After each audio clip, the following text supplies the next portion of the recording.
Sometimes I feel like a living dead. I should have died and I didn't. My name is Jack Van Ortheim. Everyone should all go out and enjoy nature. They'd find a different world out there, and their troubles would vanish as if by magic. I'm Bill Bezick. I'm an aging sports psychologist, performance psychologist. I have been a teacher, a coach, and a performance psychologist.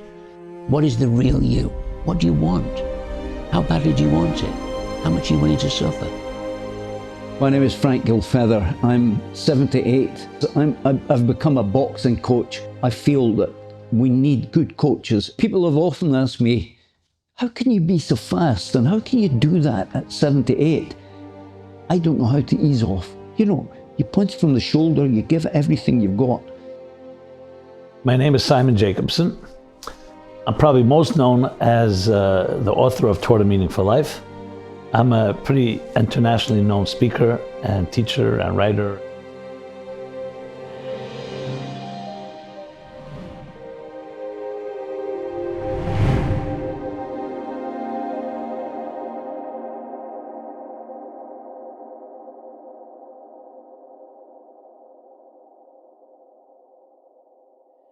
Clint Eastwood was playing golf, and his partner, this last year, his partner said, "Clint, how old are you?" He said, 88.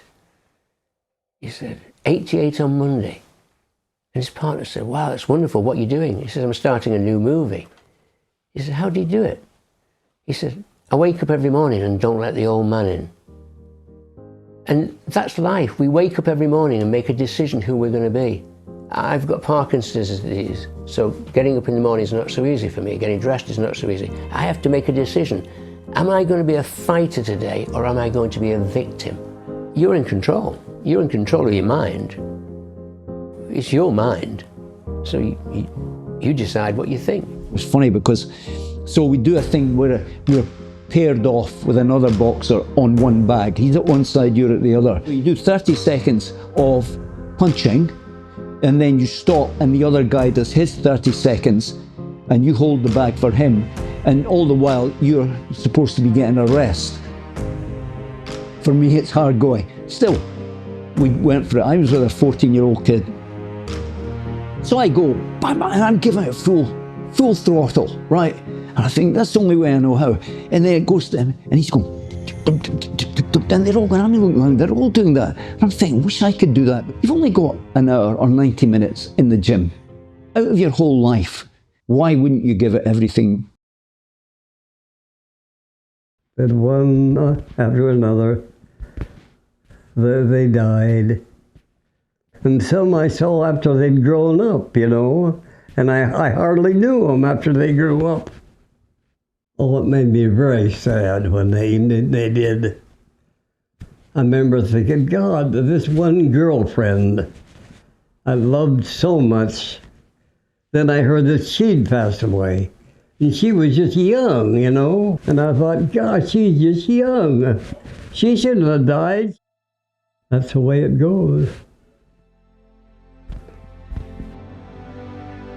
I don't think anyone who suffered a tragedy that has gotten through it in some way will tell you that I needed to find deeper meaning in my life. It's the only way I was able to manage. If not, the trauma, the tragedy is just too overwhelming. You know, how do you manage? Some people numb themselves. You know, you just self-medicate, you numb yourself, you distract yourself. But that doesn't mean the pain's not there, it just means you're not feeling it. It's like someone that kills their nerves. So it's not gonna last. So the fact is, there's really no way out. It's like, I'll cry, like one great scholar or teacher told a student who had a tragedy, he said, "I don't have answers for you, but I can cry with you." Tears are very cathartic, they're very healing. There's nothing wrong to feeling, you know, feeling that I'm not okay. It's fine. Some people just need to know that. They think, you know, if I'm weak or vulnerable or I'm hurt or I'm crying, something's wrong with me. No, there's nothing wrong with you. That's exactly what is natural. That when a person suffers, cry. And you don't need answers. And find people that will hold your hand. And if you're a person who's supporting someone who's gone through that, hold their hand Be there for them. You don't need to give answers. You don't need philosophies. You don't need explanations. I always say this: the greatest mind cannot speak to a bleeding heart. But I remember coaching a couple of, I don't know, there'd be 13 or 14-year-old boys. And I was saying, come on guys, you need to do this and do that. And I remember one of them said to me, did you box? And I said, yeah, I boxed when I was young, well, right through to senior level. And they said, how many fights did you have? And I said, give or take, 200. And they went, yeah, sure, you know. And I said, no, you don't understand. Nowadays, an amateur boxer is lucky if he gets 3 fights a year, you know. But we were boxing 3 fights in a one night when you won a championship. When you had to win the district championship, it would be your 3rd fight of the night. Now, of course, that's unthinkable. Guys go, what? You know, 3 fights maybe in 3 weeks. Yes, that's okay. But now, so there's this kind of, there's an easiness in some of the approach by some young boxers now, and they think, they come into the gym and I watch them here. I think, well, you've only got 90 minutes. Give it everything. You'll leave the gym, you'll be feeling on top of the world. But I see them tippy-tappy, and I say, come on, why you just give it everything? You know, you want to go, you want to exhaust yourself.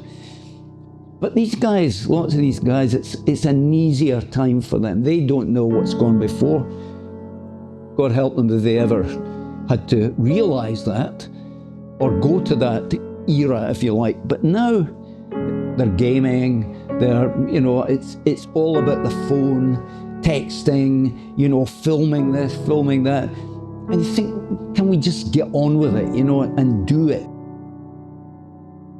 I've talked about this, and I've got the philosophy that I don't want my grandchildren to be happy at no cost. They've got to flourish.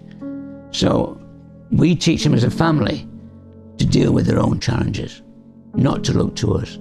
We won't do anything for them. We'll allow them to try it themselves, make their own hot chocolate, make their own meal, and then we'll help them if they struggle. It's the easiest thing in this world of ours is to stay comfortable in a centrally heated flat with your television or your screens, somebody provide entertainment for you, ringing Deliveroo, getting your meals. It's easy. We are looking for people in our society who step out of that and face challenge. And that is difficult. So they come to us because they need somebody to take them up in the helicopter, look at the big picture and say, at the moment you feel like this challenge is overwhelming you. Look at it. It's okay. You've got so many good things in your life. This is just one little thing. You can deal with this. And that injection of perspective and confidence is so important to people at the critical moments of their career. Somebody with an arm around the shoulder saying, you can deal with this. What's the worst that can happen? We can. And sometimes I say, we can deal with this. We can deal with this. There's a healthy anxiety even. We'll call it angst, healthy angst. I know the word anxiety sounds terrible, but let me explain. I remember was a guy, he was a cardiologist, a heart doctor, came to one of my classes. And he was a really sweet guy, but he had a very difficult life. Personal and health, he had a lot of issues, challenges. And I always really felt for him. One day he comes to me, he says to me, I'm such a terrible week I've had. Maybe you can do something, intervene, and just, I'd like to have a peaceful week, just total peace.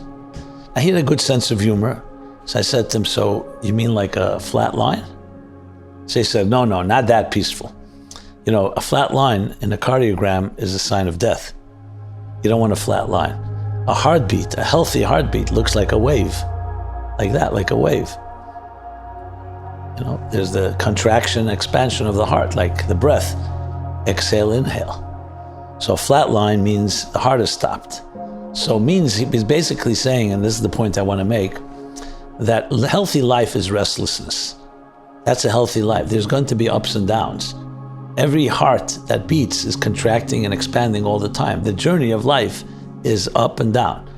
When it goes to extremes, if you have an extreme up, it peaks too high or goes down too low, that's when you get into either high levels of anxiety or high levels of depression or resolution. Like, people who are so calm and relaxed and they're never restless, that's also not healthy.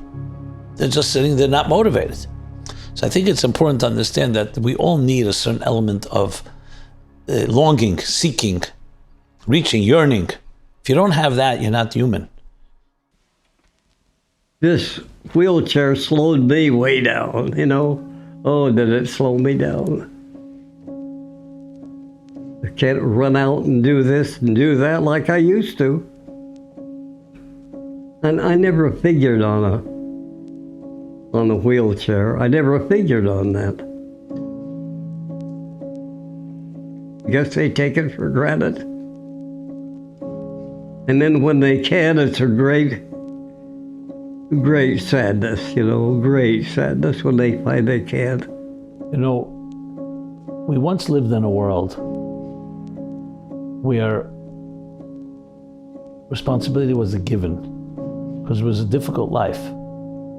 Or when you don't have all the machinery and the technologies and the comforts of modern life, and you're struggling to make ends meet, and you have to work, I mentioned toiling in a field just to bring home a pound of potatoes so you could have dinner.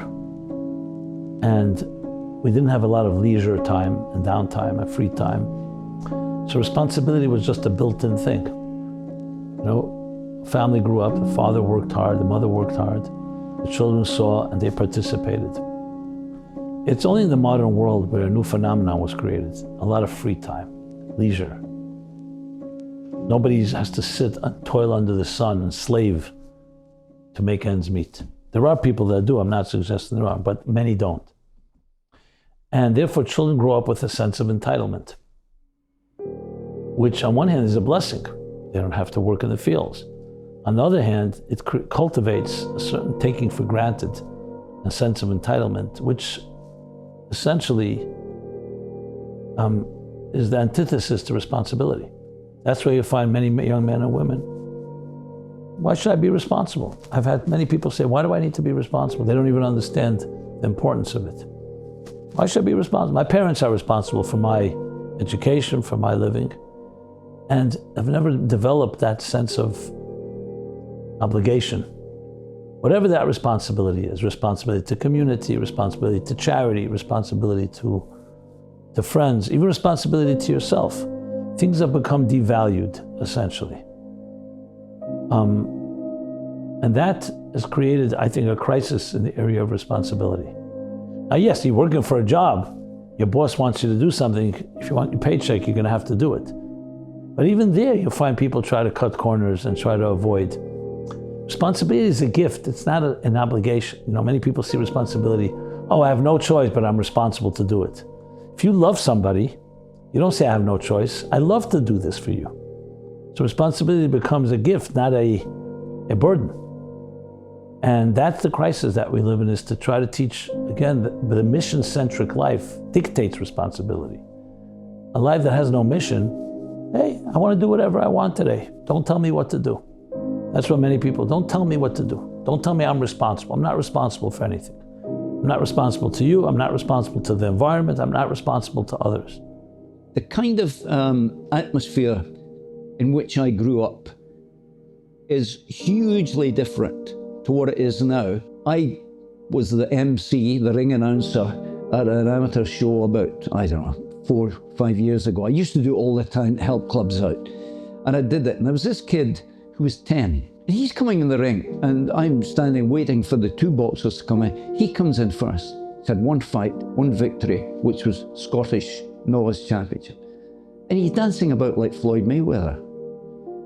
And I thought, hang on a second, why isn't his dad, who's in his corner, why isn't his dad saying, calm down, just, you've not done anything. I remember vividly when I won the Scottish lightweight title in 1965, Saturday night, in Edinburgh, and it was a big deal in the papers on Sunday morning, right? Because amateur boxing was a big deal for the media in those days. And me and my dad and my sister were left the house to catch the bus to go to Mass. And I was feeling good about myself. I was now the Scottish champion. I'd won lots of Scottish youth titles, but the senior one, this was a big deal. And my dad, for no apparent reason, because we hadn't spoken about it or anything, said to me, remember, keep your feet on the ground today. Keep your feet on the ground. I never forgot that, because I might have gone down into Lochee, into the centre of Lochee, in St Mary's Lochee, the church, and I might have had my chest further out than normal. I don't know. But he made sure that wasn't going to happen. And so I now think about that. You see kids and they're kind of, and they're in other people's faces and they're jumping about, you know, and the kind of atmosphere that they have developed around themselves. I'm a champion, I'm going to beat you, and all that kind of. I think that is so negative. Being great is being selfish. You have to be selfish to be great. You have to put the work in, the dedication in, to be great, to be the best in the world, to win the gold medal. You have to work extremely hard, and you have to be selfish about that. It has to come first, because that's what it takes to meet your objective, to win gold. At the same time, that's your performer identity. At the same time, you've got a real identity forming when you're a young person who's got talent, been discovered, is now making progress. We've got responsibility not only for the performer side of our athlete, but the personal side. So we've got to try and create some identity with the real identity. There's a great story about an American coach, heartbreaking story, a top coach in America who was always away from home, always busy, very successful, but managed to attend his eldest daughter's celebration evening at a high school. She'd been given a scholarship to a top American college, volleyball I think it was. And so they had a celebration and he went with his wife, and his daughter got up to speak at the stage and she said, "I'd like to thank my mother for being at all my games and giving me 100% support. I'd like to thank my father, but I can't. He was only there for other people's children." And it was devastating. This coach said it was devastating. Alas to those that die with their song still inside them. In other words, we all have a song inside us, and many of us are afraid to sing, either because our parents or educators or society has pressured us to fit into their mold instead of our own. So you can live your whole life and never sing your song. That's the greatest risk of all. You've never been who you should have been. You never actualized your potential. So yes, is life filled with risk? There's no such thing as success without the possibility for failure. Well, I think I've proved that it's never too late to find something in your life that suits you and in which you'll be comfortable, right? Now, it might be fitness. It might be walking around the block three times. It might be going out for half an hour in one direction and walking back for half an hour in the other direction towards home. And that, you know, that does for your fitness a couple of 2-3 times a week. You know, anything that keeps the pulse racing, the heartbeat going. I know, you know, we've read studies that show that if you do, for example, 20 minutes of exercise every day, you could reduce the chance of you dying early. 20 minutes, can you imagine? Out of your life, out of your day. 20 minutes out of the day will help you live longer. That's the bottom line. If you want pure honesty, talk to somebody in the deathbed. Because they got, where else have you got to go to but saying, I wish I'd done more of this, I wish I'd done more of that. I'm sorry I said this, I'm sorry. It's interesting, there's two kinds of eulogies at funerals. I have to go to a few number of funerals lately, good friends. There's a eulogy that says, this is what he did in his career. And they give you a CV, marvellous. Then there's a eulogy that says, this is who he was. He was a good man, he was a good father, he loved his children, he was warm, he was empathetic, he helped people. I know which one I prefer. I never knew I'd get as old as I am. I never knew that. I just used to sweeten everything with honey. And eat a lot of dark Hershey's dark chocolate, that's all. Those two things, honey and dark chocolate. Remember that.